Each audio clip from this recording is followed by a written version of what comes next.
At 2:17 a.m., money is moving without you. You are not awake. You are not answering emails.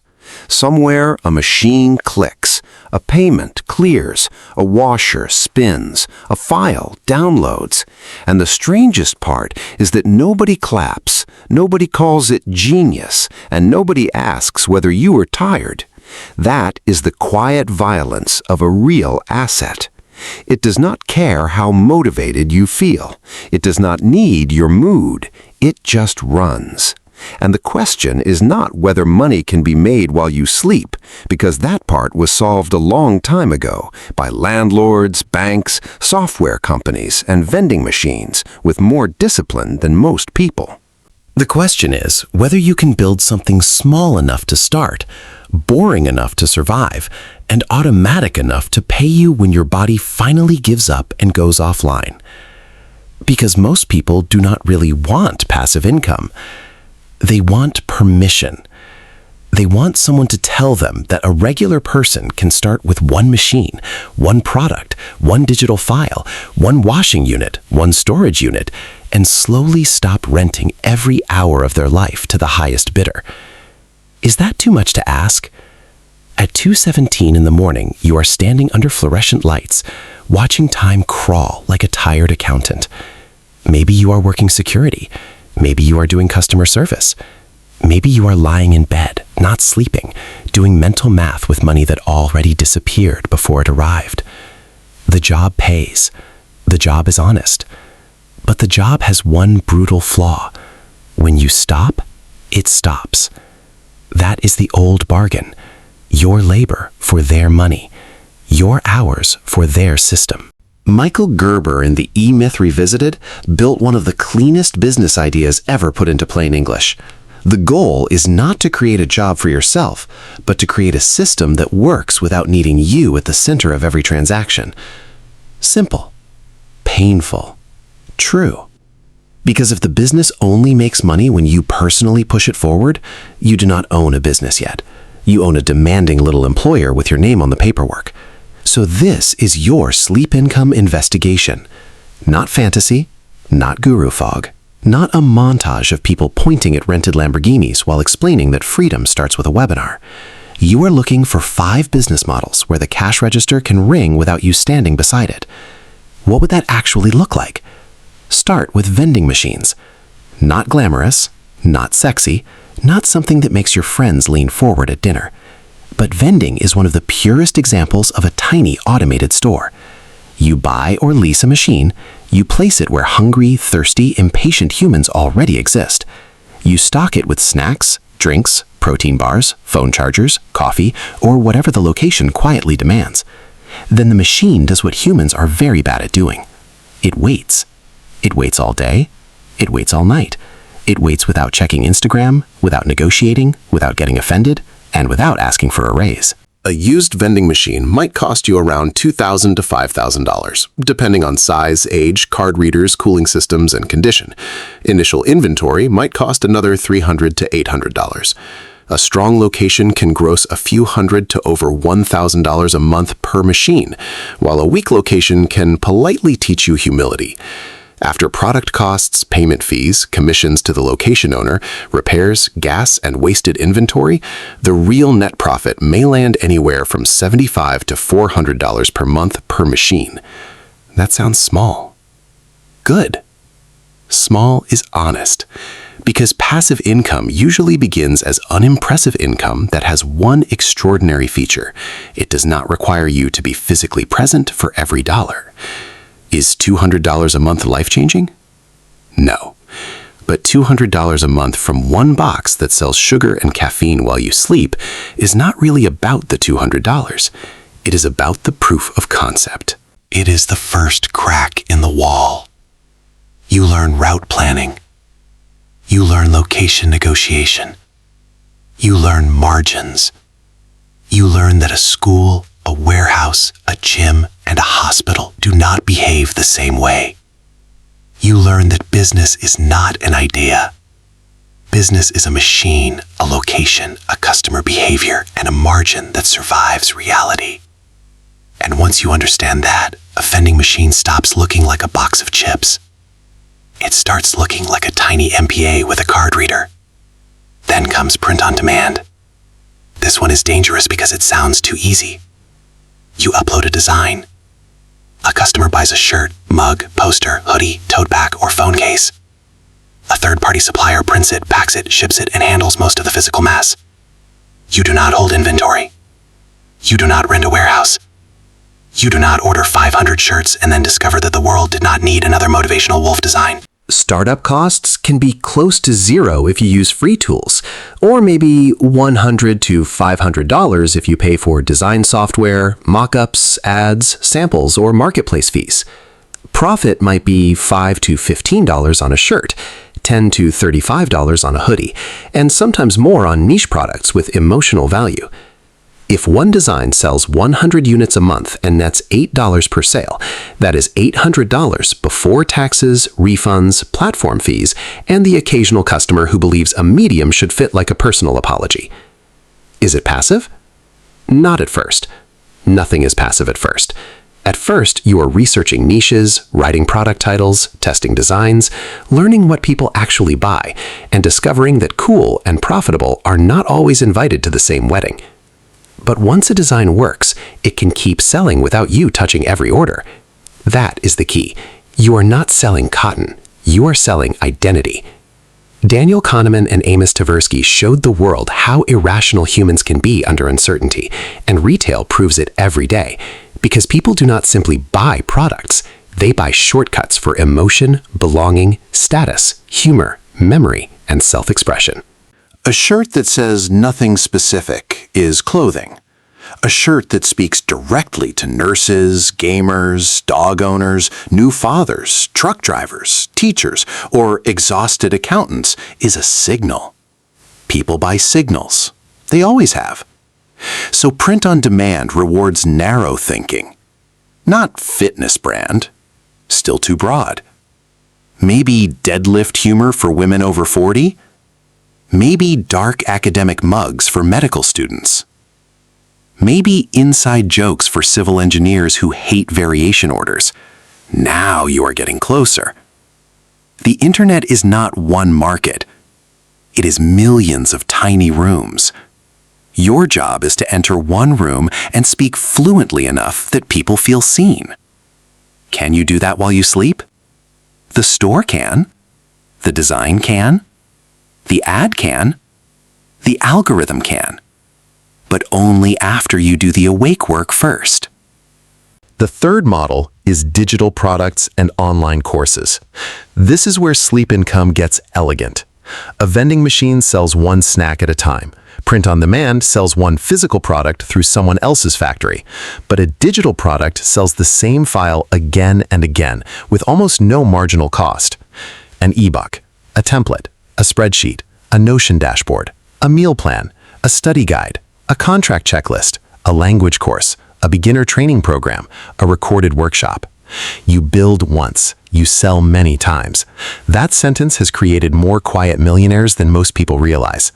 Startup costs can be low, maybe $50 to $300 for a website, landing page, payment processor, microphone, design tool, or hosting. Maybe more if you hire editors, designers, or ad buyers. A simple digital template may sell for $9, $19, or $49. A serious online course may sell for $99, $299, $999, or more if it solves a valuable problem for a specific buyer. Sell a $29 product 100 times a month and you have $2,900 in gross revenue. Sell a $299 course 20 times a month and you have $5,980 in gross revenue. Of course, gross revenue is not profit. Payment processing takes a cut. Platforms take a cut. Advertising can eat your lunch and then bill you for dessert. But the structure is powerful because you are not repeating delivery from scratch. You are packaging expertise. That is the arbitrage. You take something you know, something you solved, something you can explain clearly, and you turn it into an asset that teaches, organizes, or simplifies life for someone else.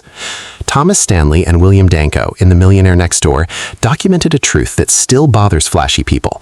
Wealth often grows from disciplined ownership, boring accumulation, and not needing applause from strangers. Digital products fit that psychology perfectly. They are quiet. They are scalable. They reward clarity more than charisma. But there is a trap. You may think you need to become a world expert before selling knowledge. You do not. You need to be useful to someone who is 2 steps behind you. That is enough. A first-year student can help a beginner. A project manager can help a freelancer. A nurse can help new nursing students. A construction planner can help a junior engineer understand delay claims, baseline schedules, or contract notices. The money is not in showing how smart you are. The money is in reducing someone else's confusion. Isn't that what people really pay for? Less confusion, less risk, less wasted time. A course is not a pile of videos. It is a bridge. A good template is not a file. It is a shortcut. A good digital product does not say, "Look what I made." It says, "Here, this gets you from pain to progress faster." That is why this model can work while you sleep, because the product is not sleeping. The sales page is not sleeping. The checkout page is not sleeping. The customer's problem is definitely not sleeping. The fourth business is laundry machines. This one is beautifully boring. And boring is where adults hide the money. A laundromat does not need to convince people that clean clothes are aspirational. Nobody needs a founder story for socks. Laundry is recurring. Laundry is local. Laundry is physical. A small laundry setup can range from a few coin-operated or card-operated machines inside an existing building to a full laundromat with washers, dryers, folding tables, vending, cameras, card systems, and maintenance contracts. Startup costs vary widely. A small machine route or shared location laundry setup may start in the low tens of $1,000s. A full laundromat can easily run from $100,000 to $500,000 or more, depending on build-out, rent, plumbing, electrical work, machines, leases, and local market conditions. Monthly revenue can also vary dramatically. A modest location might gross a few $1,000s a month. A high-traffic laundromat can gross tens of thousands. The more serious operators care about turns per day, utility costs, machine uptime, rent ratio, customer safety, wash and fold add-ons, and whether the dryers quietly print money or quietly leak profit. But here is the magic. The customer does most of the labor.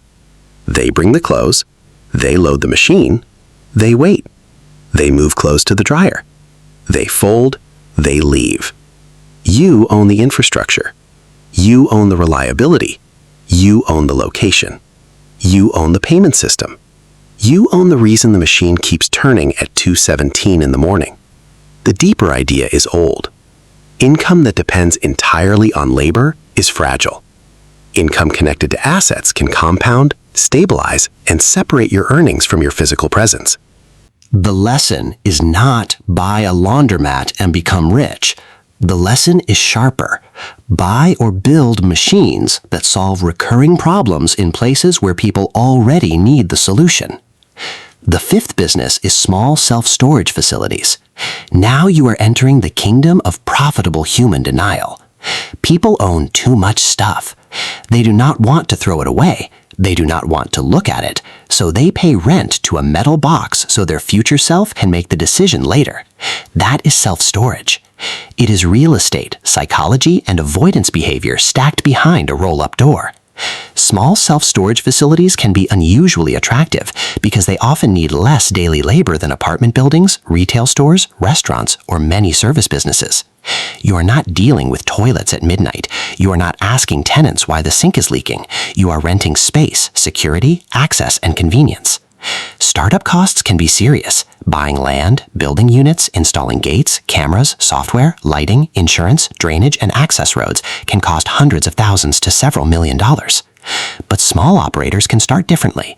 They can buy an underused property. They can convert small warehouses. They can use portable storage units. They can operate in secondary markets where land is cheaper and competition is less brutal.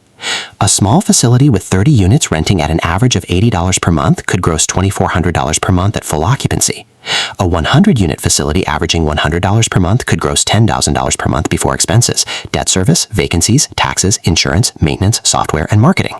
Storage works best when the location is right, access is easy, security feels credible, and marketing shows up exactly when life changes. Divorce. Moving. Downsizing. College. business inventory, military deployment, home renovation.